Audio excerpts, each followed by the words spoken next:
Oh boy, what a game. Don't really know where to start with this one, but let's try. How did Arsenal beat Man United at the Emirates? Really, really fun game to watch. I hope you enjoyed yourselves. If you enjoyed that, you like this video we're about to do subscribe to the channel. I'd love that.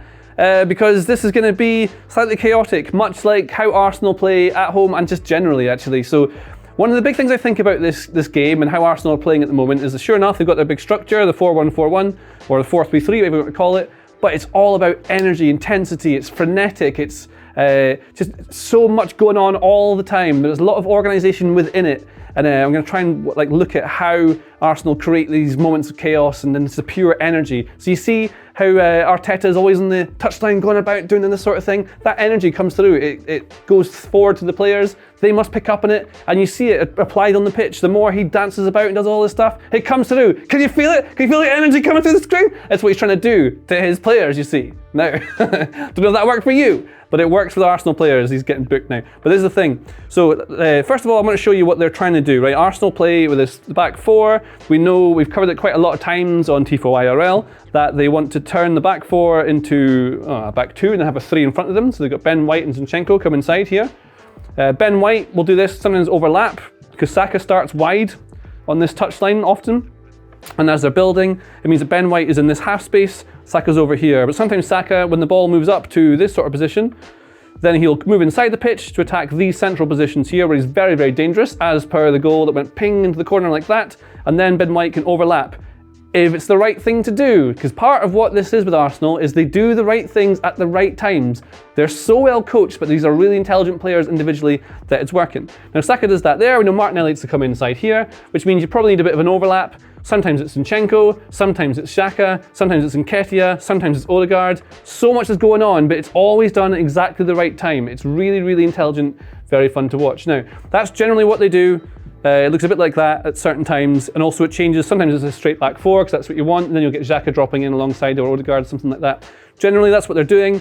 And it doesn't really matter what you do when Rashford cuts inside and then he's able to bend one or just punt it in the bottom corner from 30 yards. No point analysing that. That's just brilliant play from him. Partey not quite at it maybe, not be able to stop him early enough. Ben White losing the ball a bit earlier as well. That's what they're trying to do. But one of the reasons before that goal, there's a tactical thing for it, and it is that Saka, because he stays up wide here, he's quite isolated a lot of the time. So when Shaw pushes up on him, it means that when he gets the ball, and they surround him, like with Rashford or maybe Eriksen get close, he's kind of outnumbered, so they can do this, and then it means that when he loses the ball, as he does, Shaw nicks it off him, pushes forward to Rashford, that's when you've then got the chance to create. So there's tiny little tactical things, that's not really worth paying too much attention to, but it's a thing that happened. Now, Man United, how did they play? What were they trying to do? The big problem they had, clearly, everyone knew it, was that Casemiro got suspended in the last game for a wild challenge to know what he was really doing, so they had to replace him. Now, the things that he does is read the play well, stops the ball from getting into the back line, intercepts things, anticipates danger, reads the game brilliantly. These are things that McTominay does not do very well. McTominay is a strange creature. He sort of looks like a defender or a striker. He can play in midfield, because anyone who's a professional footballer at Man United level can. He's not a bad footballer, but he is best either in this last line of defence, which he regularly does when they're trying to defend set pieces, or when the ball gets into this final third. You'll see McTominay doesn't keep the depth, he just drops into this last line, or he gets forward here. He's a box-to-box player who isn't particularly great between the boxes. But what they did was not replace Casemiro with McTominay straight up. They had a little small tactic where Eriksen, who is better at reading the game, became the guy who was trying to read and anticipate any forward passes coming to this area, particularly on the left when they're trying to get Saka in. Because Saka's one of Arsenal's best players. They know that's the danger. They can leave Martinelli 1v1 with Van Bissaka, anticipating Zinchenko to underlap so they can fill the midfield with more players like this. And then Eriksen would try and win the ball in this sort of position here. McTominay would be slightly to his right normally. And then what would happen is that Eriksen would get the ball and then maybe progress, and then Eriksen would move forward and McTominay would move back. So it's kind of like that sort of pivot thing. So they're always working on these two lines. One goes, one stays. That's kind of how it worked. But McTominay was largely ignored by his teammates. He's very rarely used in the build-up. He would often get himself into positions where he's between players. Maybe this is what Arsenal would look like, and they wouldn't want to trust him with this ball into here. They would instead go wide and try and build that way. So that's another things that we see. But much of this game, like as in all games, like the tactics are a certain part of it, but a lot of it comes down to just the energy and the momentum and wanting it more. All these sorts of old football cliches, they're real. And there's a thing I can show you from Arsenal, right? They come out for kickoff, ready to go. You can see it. This is their score lines according to the minutes this season, right? So this is the 0 to 15 minutes, 7-0 up this season. That includes this Man United game they just won. They just go out, they go at it, and they keep going for 30 minutes. Then it's a little bit of a decline. So is it because they're doing anything wrong, or is it the energy that they've got? They use it all up in the first half an hour to really go at teams. That's what you get. Then they come out really strong in the second half all the time. This is consistent. You can see this. Then they finish the game really strongly. So they've got the exact right mentality to be able to play this sort of high intensity, it's really characterized football. You know exactly what Arsenal are going to do, but you don't really know how they're going to do it because it mixes up all of the time. And a big part of this that makes it really work is that while the chaos and the frenetic energy is going on, there are players who are really smart and take a pause on the ball. So being able to play against the flow of everyone else is really, really important. And Arteta does a few things. There's a video we did in Tifo IRL ages ago about the donut of sadness, right? Where the ball wasn't going into, it looked like, I'll show you it.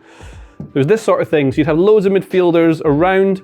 There's no striker, it'd sort of be over here. And so the ball was just moving around and around and around with no one in the middle to be able to hit the ball to. But the idea is that rather than having someone wait up here to get the ball, you have people making runs at the right time to arrive at the right time so that when the ball does come in, they are not marked and they're able to finish. That's the sort of theory behind, I think, what they're trying to do. And it's something that Man City have been doing as well. Whether Arteta came up with it or Guardiola, don't know, starting to wonder. But when you have a look at what Arsenal do, there are many moments that players take on the ball, especially in build-up to goals, where someone does something against the flow of what's happening. For example, Zinchenko, amazing in this game, probably the best player on the pitch for me, for Arsenal. Now, he starts as part of this midfield three, but it's now Saka, because it's after a set piece, which is one from Arsenal pushing really high, pressing Man United into a mistake in the first place, more of that energy being relevant to it. So what you see is Zinchenko starts here, plays the ball into Odegaard, and the obvious next pass is a 1-2. So the reverse pass into his path here. So when he gets into this big, dangerous position here, he's got options. You can spread it through to Martinelli, you can flare it through into Ben White making a run here, or maybe you can cross it to the back post. Loads of options. It's the obvious next move. That's what he's going to do. But Odegaard takes an extra touch, he takes an extra beat, goes against the rhythm of what's going on, and by doing that, it just changes what happens. Man United are all looking over this side expecting it. They've gone to one shape, and then it goes wide to Xhaka, who's made an overlapping run. So then everyone's, suddenly what they thought was happening isn't happening. They change to go around. It causes a bit of distraction. Everyone's looking all over here, trying to pay attention to analyse what's happening at the moment.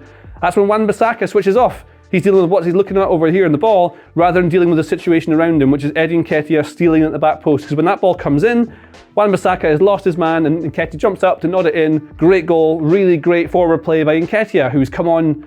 He's a really good player now. I wasn't sure about him for a long time, but I think I'm sold. This boy's good. So that's how they got back into the game. Well, that's how they got 1-1, because the first goal was Marcus Rashford's long-range punt, amazing goal. But the Arsenal just kept going at United, who couldn't get into them. At the end of the first half, maybe United were getting more into it a little bit, as we see with the numbers, how it goes on. But then Arsenal just came out second half and went at them. Now, one of the key players as well was Saka. And like we say, he starts off wide when they're in build-up, then comes inside into these positions. This is where he received the ball.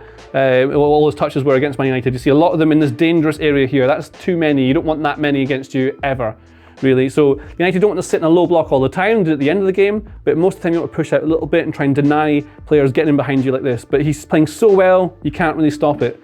And the goal he scores at the start of the second half, remember they start halves really big, especially the second half. This is him here, and it's a problem caused by not having Casemiro in the team. Now, McTominay's here, Eriksen's here, Fernandes is here, the positions are fine. If it's Casemiro, I suspect he might have swapped in this sort of position. Maybe he would have been more forward or something to try and read the play. He just reads things better than other players. And Saka's too quick for Eriksen to get the shot away. That's the kind of thing that you have here, and this was becoming a big problem throughout the game with Saka getting in behind Christian Eriksen, who wasn't quite, he wasn't quick enough to be able to deal with that. He's not a defensive player. And so Erik ten Hag identified it and made a change. So the change he made was to take Eriksen out of this position here, put him as a number 10. So Fernandes moved over to the right, Anthony came off. Whoop. Anthony goes off. On comes Fred. Fred then deals with Saka, so that's his job to look after this guy over here. So you get Shaw, Martinez, Varane, Wan-Bissaka. McTominay then becomes a bit of a deeper player, with Eriksen maybe pushed up slightly further forward like this.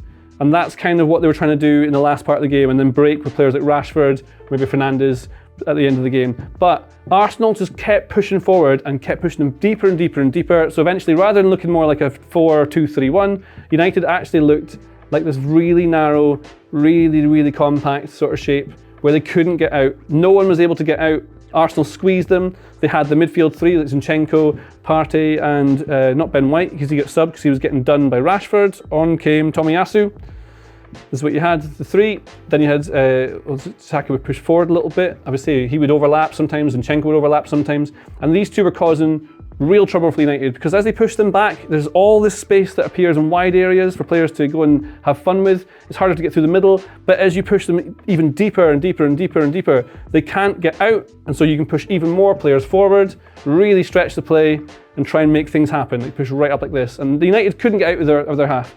And so what happened was that Martinelli came off, on came Leandro Trossard for his debut, and we see the brilliance, the individual reading of the game from players like Alexander Zinchenko and Xhaka, and how they got the win for this. You can just see it in one screen grab from this game.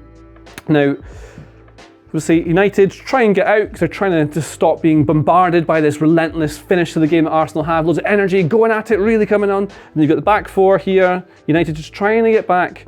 But you see Arsenal able to utilise the space. They're very narrow, United, nice and compact, what you want. But Trossard is over here, playing inside when he's the wide left. Zinchenko, just this time has decided to go outside on the left when he was inside for most of the game. Just really clever, like moments when to go and when to stay. And then this causes a problem for Wan-Bissaka. Doesn't know whether to go out to this player. As soon as the ball moves out, he then has to go, which creates a big gap between the right back and the centre back. Varane then has to deal with that space here, which leaves space in behind, which then means that Nketiah has only got one player looking after him, so he can just try and play in his blind side and get in behind. The ball comes in from Zinchenko. If you've seen the goal, it's really well taken by Nketiah because the ball comes in, Odegaard knocks it on, and Nketiah finishes it, that clinicality that Arsenal need. And that's them, won the game, 5 points clear at the top of the table. Some of it's tactical, a lot of it's coaching and players being aware of when to be and where to be in that position. And a lot of it is just energy that comes across from the manager, the fans like driving them on. So many things make this Arsenal team good, and they all have to work at the same time, and they're all just completely cohesive at the moment. It's really fun to watch, they look really good. They might end up winning the title. Who would have thought that? Maybe Mikel Arteta might have thought it. Maybe you did also. Who else might have thought of it? Paul Merson. Who else? Don't know. Would Paul Merson have thought that? I don't know. I like Paul Merson. He seems nice. That's the end of the video. Hope you enjoyed it. See you later. If you like this video, please consider subscribing to the channel. The Athletic is home to some of the world's best sports journalists, including journalists dedicated to each Premier League team, so every fan gets the coverage they deserve, not just the big clubs. And you can try it for free now for 30 days. See the link in the description.